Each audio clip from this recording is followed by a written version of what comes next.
Hello everyone, इस video में मैं आपको स्मैकडाउन का 19 जनवरी वाला जो एपिसोड है उसका एक रिव्यू देने वाला हूं। तो इस वीडियो में हम बात करने वाले हैं केविन ओवेंस और लोगन पॉल के बीच में जो यूनाइटेड स्टेट्स चैंपियनशिप के लिए सेगमेंट हुआ था उसकी फेटल 4-वे कॉन्ट्रैक्ट साइनिंग की हम बात करने वाले हैं, जिसमें कि Roman Reigns, LA Knight, AJ Styles और रैंडी ऑर्टन के बीच में एक सेगमेंट हुआ था। ये काफ़ी इंटरेस्टिंग था। मेन इवेंट की बात करने वाले हैं जिसमें रैंडी ऑर्टन और सोलो सिकोवा के बीच में मैच था, एजे स्टाइल्स और एले नाइट के बीच में मैच था, उसके बारे में हम बात करेंगे। तो काफ़ी आगे पीछे जो छोटी छोटी या हिडन बातें हैं वो हम करेंगे। टैग टीम मैचेस थे, कुछ प्रोमो सेगमेंट्स थे और वुमेन का भी जो टैग टीम मैच है वो था, उसमें डैमेज कंट्रोल की कैसे एंट्री हुई है उसके बारे में बात करेंगे। तो इस वीडियो में बात करने के लिए बहुत कुछ है। तो देखिए, पहला सेगमेंट हमारा शुरू होता है, वो था फेटल 4-वे कॉन्ट्रैक्ट साइनिंग, जिसमें कि रैंडी ऑर्टन ने कॉन्ट्रैक्ट साइन किया, एले नाइट ने कॉन्ट्रैक्ट साइन किया, एजे स्टाइल्स ने कॉन्ट्रैक्ट साइन किया, लेकिन रोमन रेंस के लिए पॉल हेमन ने यह बोला कि वो कॉन्ट्रैक्ट साइन नहीं करेंगे। इतना सुनने के बाद जब वो स्मैकडाउन के जनरल मैनेजर निक ऑल्डिस ने यह बोला कि अगर वो कॉन्ट्रैक्ट साइन नहीं करेंगे तो उनको टाइटल से स्ट्रिप कर दिया जाएगा, यानी कि जो वर्ल्ड हैवीवेट चैंपियनशिप है उसको वेकेंट कर दिया जाएगा। इतना सुनने के बाद पॉल हेमन का जो कैरेक्टर है वो थोड़ा सा लाइफ में आया और उन्होंने जो है कुछ अपनी बातें बोली जो कि नॉर्मल सी थी, उसमें कुछ जानने का कुछ खास नहीं है।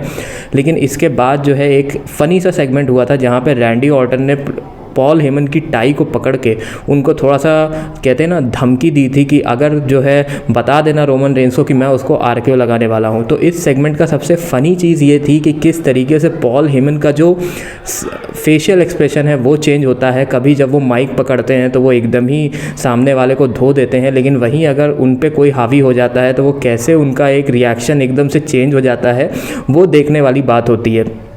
इस सेगमेंट के ख़त्म होने के बाद हमारे पास जो नेक्स्ट टैग टीम का सेगमेंट था वो था सैंटोस एस्कोबार और उनके साथ जो दो रेसलर्स आते हैं और LWO के 3 मेंबर्स, यानी 3-on-3 का टैग टीम मैच था। इसमें कार्लिटो भी इन्वॉल्व थे। अब इस मैच में देखिए फिर से सैंटोस एस्कोबार जीत जाते हैं। जेलिना वेगा रिंग साइड पे ही थी और इस बार जो है जो हमारे हील हैं उनके लिए एक फिर से कंपनी ने एक थोड़ा सा कहते हैं हेटरेट बढ़ाई है, ऑडियंस उनको और ज़्यादा हेट करे।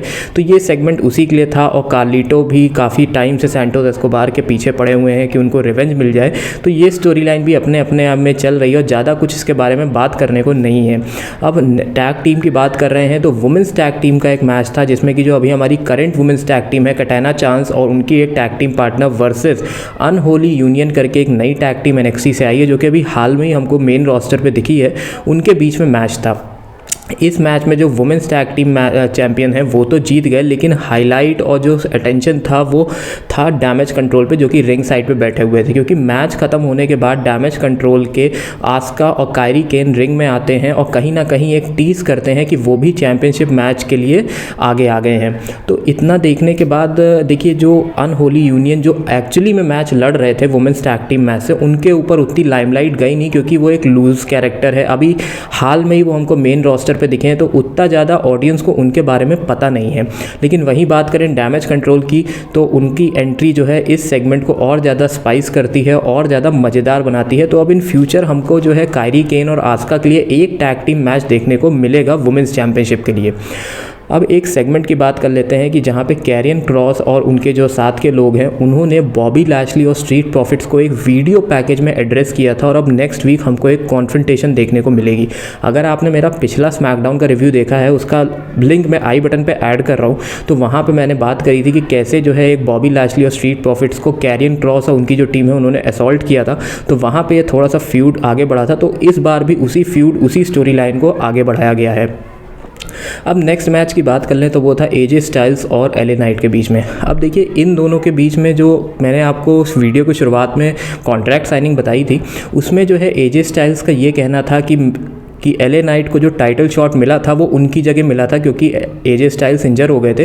तो और एले नाइट का ये कहना था कि मैं ही डिज़र्विंग कैंडिडेट हूँ क्योंकि तुम नहीं थे, मैं था और उनकी अपनी कहानी थी। तो यहाँ पे थोड़ा बहुत जैसा हमने पिछले कुछ हफ्तों में एजे स्टाइल्स और एले नाइट के बीच में थोड़ा बहुत एक कॉन्फ्रंटेशन देखी है, तो थोड़ा बहुत उसका एक सेंस यहाँ पर बनता हुआ दिख रहा है कि एजे स्टाइल्स का कैरेक्टर क्या है उस स्टोरी लाइन में, उस फेटल 4-वे मैच में एजे स्टाइल्स क्या कर रहे हैं। तो एजे स्टाइल्स का सीधा सीधा ये कहना है कि मेरा मैच था लेकिन रोमन रेंस के खिलाफ, लेकिन LA नाइट ले गए। तो ठीक है, इसी के बीच में एक मैच हुआ और ये मैच का कोई नतीजा नहीं निकला क्योंकि जिमी ऊसो आ गया, सोलो सिकोवा ने आके सबको समोन स्पाइक लगा दी। तो ये मैच तो नो कॉन्टेस्ट में चला गया। लेकिन नेक्स्ट जो मेन इवेंट मैच था वो इसके जस्ट बाद हुआ, सोलो सिकोवा और रैंडी ऑर्टन के बीच में। अब इस मैच में भी जो है थोड़ा बहुत इंटरफेरेंस हो रही थी जिमी ऊसो की तरफ से, लेकिन वहीं पे LA नाइट और AJ स्टाइल्स ने आके वो इक्वेशन तो सॉल्व कर दी। अब रिंग में थे रैंडी ऑर्टन और सोलो सिकोवा, और रैंडी ऑर्टन ने अपना वही ट्रेडमार्क RKO लगाया और जो है पूरा मैच जीत लिया। लेकिन अब असली इंटरेस्टिंग चीज़ शुरू होती है इसके बाद क्या होता है, रोमन रेंस आते हैं, रैंडी ऑर्टन को एक पंच लगाते हैं, सुपरमैन पंच। वो सुपरमैन पंच जो है लेने के बाद रोमन रेंस कॉन्ट्रैक्ट साइन करते हैं और कॉन्ट्रैक्ट निक ऑल्डिस के सामने फेंक देते हैं। तो वो थोड़ा सा हंस रहे थे, मज़े कर रहे थे क्योंकि उन्होंने डिसरिस्पेक्ट कर दिया। उसके बाद वो जो है लगाने जा रहे थे रैंडी ऑर्टन को स्पेयर, लेकिन वहीं पर रैंडी ऑर्टन ने तुरंत एक RKO लगा दिया, स्पेयर की जगह हवा में ही RKO लगा दिया। तो वो तो एक अलग ही साइट है देखने को। रैंडी ऑर्टन के हमने ऐसे कई सारे RKOs देखे हैं जो कि बहुत ही अद्भुत लगते हैं। तो बहुत ही, मुझे तो लगता है कि उनको 8वां अजूबा घोषित कर देना चाहिए जिस तरीके से वो हवा में जो RKO लगाते हैं।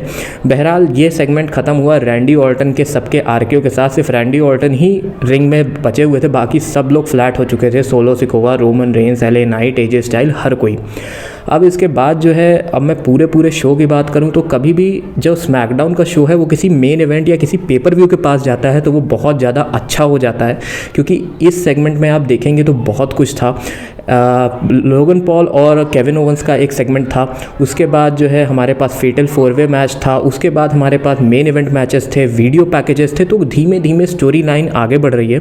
लोगन पॉल और केविन ओवंस के बारे में बात करें तो उनका सेगमेंट में केविन ओवंस का ये कहना है लोगन पॉल के लिए कि उन्होंने कोई चीज़ अर्न नहीं करी है, वो एक प्रोटेक्टेड रेसलर है। प्रोटेक्टेड का मतलब क्या है कि उनको अलग से प्रिविलेजेस दिए गए हैं, और कहीं ना कहीं केविन ओवंस ये बोलना चाह रहे थे कि मैं खुल के लोगन पॉल को कुछ चीज़ें नहीं बोल सकता जो मैं बोलना चाहता हूँ। शायद वो सही भी होगी।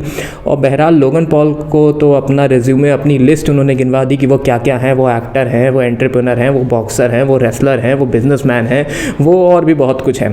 तो ये कहने के बाद जो है थोड़ा बहुत कहासुनी हुई, और इंटरेस्टिंग चीज़ तब हुई जब लोगन पॉल ने केविन ओवंस को ये बोला कि तुम अपना प्रोटेक्टिव गियर हटा दो। तो केविन ओवंस कहते हैं मैं इसको हटा के ही रेसल करूंगा। जैसे ही उन्होंने वो प्रोटेक्टिव गियर हटाया, लोगन पॉल ने उन पे एक चीप पंच लगाया, उनको असॉल्ट किया, रिंग के बाहर भी, उनके हाथ पे भी उन्होंने काफ़ी अटैक किया जो उन्होंने उसी समय प्रोटेक्टिव गियर हटाया था। तो अब कहीं ना कहीं खबर आ रही है कि शायद केविन ओवंस अब थोड़े से अनफिट हैं और शायद वो रॉयल रंबल में नहीं दिखेंगे। ये तो देखने वाली बात होगी। लेकिन पूरा का पूरा स्मैकडाउन का ये शो था, तो जैसा कि मैंने आपको बताया, ओवरऑल बहुत ही अच्छा शो था। हर चीज़ पे अच्छा ध्यान दिया गया था, नई स्टोरी लाइन्स बन रही थी और जो एग्जिस्टिंग स्टोरी लाइन्स हैं उन पे भी बहुत अच्छा काम किया गया था। तो अब जो है देखना रहेगा आगे रॉयल रंबल में क्या होता है। और अगर बात करते हैं इस वीडियो की, अगर आपको पसंद आई है तो ये वीडियो भी आपको बहुत पसंद आएगी, जो कि मैंने इसी रेसलिंग के इवेंट पे बनाई है, जाके ज़रूर देखिएगा। और अभी तक अगर आपने चैनल को सब्सक्राइब नहीं किया है तो प्लीज़ चैनल को सब्सक्राइब कर लीजिए, बेल नोटिफिकेशन को क्लिक कर लीजिए, क्योंकि इसी सपोर्ट के दम पे मैं जो है आप लोगों के लिए वीडियोज़ बनाता हूँ और आगे भी बनाता रहना चाहता हूँ। तो जल्दी से मिलते हैं नेक्स्ट वीडियो में, तब तक के लिए goodbye, take care and I will see you all soon.